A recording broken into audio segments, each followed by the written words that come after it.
Hi అందరికీ, welcome back to మన Pavani's kitchen. ఈరోజు రెసిపీ వచ్చేసి వేడి వేడి ఇడ్లీలతో పల్లి టొమాటో చట్నీ అండి. సింపుల్గా అందరికీ నచ్చే విధంగా ఎలా చేసుకుంటారో చూద్దామా. ఇంకా ప్రాసెస్లోకి వస్తే ముందుగా టొమాటో పల్లి చట్నీలకి కొన్ని పల్లీలను తీసుకొని ప్యాన్ పెట్టి ఆయిల్ వేసుకొని అందులో పల్లీలను వేయించుకోవాలి. మంచిగా కొంచెం కలర్ షేడ్ అయినంత వరకు పల్లీలను వేయించుకొని ఇంకో బౌల్లోనికి తీసుకోవాలన్నమాట. ఇంకా అందులోనే కొంచెం ఆయిల్ వేసుకొని ఎండుమిరపకాయలు పచ్చిమిరపకాయలు వేసుకొని వేయించుకోవాలి. అందులోనే ఒక స్పూను ధనియాలు, ఒక 2 పొట్టు తీసిన వెల్లుల్లి రెబ్బలను కూడా వేసుకోవాలన్నమాట. ఇవి వేసుకొని బాగా వేయించుకోవాలి. అవి బాగా వేగిన తర్వాత వాటిని కూడాను పల్లీలు తీసుకునే దాంట్లోనికి తీసుకోవాలి.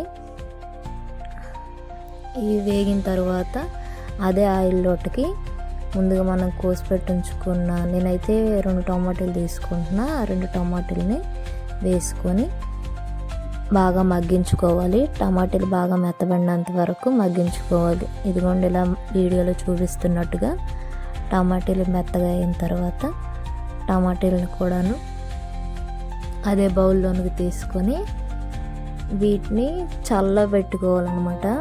బాగా చల్లగా అయిన తర్వాత అందులోనే కొంచెం ఉప్పు, అందులో కొంచెం సరిపడినంత వాటర్, అందులోనే చిటికేడు, అంటే మరీ అంత ఎక్కువ కాకుండా మరీ అంత తక్కువ కాకుండా కొంచెం చింతపండు కూడా వేసుకోవాలి. అవి వేసుకొని మిక్సీ పట్టేస్తే సరిపోతుంది.